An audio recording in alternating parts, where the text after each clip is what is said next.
ঈদ মোবারক, ঈদ মোবারক, ঈদ মোবারক। আসসালামু আলাইকুম। আশা করি সবাই ভালো আছেন। আলহামদুলিল্লাহ আমি অনেক ভালো আছি। অনেক দিনের ইচ্ছা ছিল ষাট গম্বুজ মসজিদে কোনো একটা নামাজ আমি পড়বো, সেটা ঈদের নামাজ হোক বা জুম্মার নামাজ হোক। তা এত শীঘ্রই যে আমি এই ষাট গম্বুজ মসজিদে ঈদুল আজহার নামাজটা পড়তে পারবো, এটা কখনোই কল্পনা করতে পারিনি। আলহামদুলিল্লাহ আমার কাছে অনেক ভালো লাগছে, আর এর জন্য ভিডিওটা করা। তা আপনারাও আমার সাথে থাকবেন, আপনাদের কাছে অনেক ভালো লাগবে। মসজিদটা যে এত সুন্দরভাবে নির্মাণ করছে, জানি না কোন আউলিয়ার পীর থেকে এই মসজিদটা নির্মাণ করা হয়েছে, সেটা হয় আমি জানি না। তারপরেও ভিতরে ডিজাইনগুলো আসলে অনেক সুন্দর। হয়তোবা ভিতরে জগজমাট এখনকার মসজিদের মতো এত লাইটিং নাই, কিন্তু ডিজাইনগুলো আসলেও অনেক সুন্দর।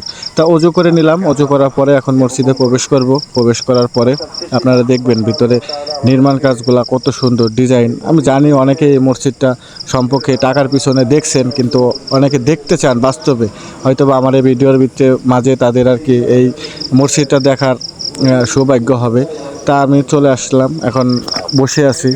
হুজুরের বক্তৃতা দিচ্ছে, বয়ান দিচ্ছে, ওই যে সামনে হুজুর। আর এখানে কিন্তু বাগেরহাটের যত সব সরকারি কর্মকর্তা কর্মচারী বা বড় বড় যারা সরকারি পদে আছে, এমপি মহোদয়, তারাও কিন্তু এখানে আজকে নামাজ পড়ছে। তাদের সাথে নামাজ পড়তে পেরে আলহামদুলিল্লাহ আমার কাছেও কিন্তু অনেক ভালো লাগছে। আমি গেছিলাম, আর আমার একটা ভাই গেছিলো ছোট, আর আমার ভাগ্নে গেছিলো আমার সাথে।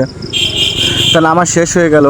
নামাজ শেষ হয়ে যাওয়ার পরে এখন বাহিরে আমি একটু ঘোরাঘুরি করলাম, দেখলাম যে ভালো মতো যে এরকম এই মসজিদে তো সবসময় খোলা থাকে না, শুধু খালি নামাজের টাইমে মসজিদে প্রবেশ করা যায়। তা ব্যতীত এমনি পর্যটকরা কিন্তু সবসময় ভিতরে প্রবেশ করতে পারে না। তার কারণে আমি একটু ভালো মতো দেখলাম। পিলারগুলো দেখেন কত আগের, আর টাইলসগুলো বা এত সুন্দর, না দেখলে বোঝাইতে পারবো না। তো নামাজ শেষ করলাম, অনেক মানুষ, অনেক হাজার হাজার মানুষ হয়েছে। তার ভিতরে যে আমি একজন অংশীদার হিসাবে এই মসজিদে আজকে নামাজ পড়তে পারলাম, তাহলে অবশ্যই নিজের আমি ভাগ্যবান মনে করি। আর আপনারাও যে ভিডিওটা দেখতে পারতেছেন, অবশ্যই আপনাদের জন্য দোয়া করছি। আপনারাও সেই সৌভাগ্যবান ব্যক্তি যাদের সামনে এই মসজিদের আজকের ভিডিওটা আপনাদের সামনে গেছে। তো আপনারা যারা এখানে আসতে চান, তারা সরাসরি বাংলাদেশের যে কোনো প্রান্ত থেকে চলে আসবেন হলো বাগেরহাট। তারপরে বাগেরহাট থেকে অটো নিয়ে 15 টাকা থেকে 20 টাকা ভাড়া নেয় ষাট গম্বুজ মসজিদে, আপনারা সেখানে যাইতে পারবেন। আর এর পাশাপাশি ষাট গম্বুজ মসজিদের পাশাপাশি কিন্তু খানজাহান আলী মাজারও আছে। আমি খানজাহান আলী মাজারটার ভিডিও আজকে করতে পারি নাই, এটা আমি কালকে আবার পুনরায় যাব। যাওয়ার পরে সেখানকার মাজারের ভিডিওটাও নিয়ে আসবো।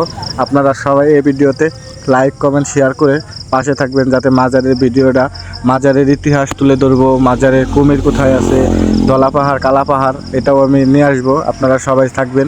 আর একটা জিনিস জানেন, এখানে কিন্তু অনেক বাহিনী আছে যারা সেফটি দেয়।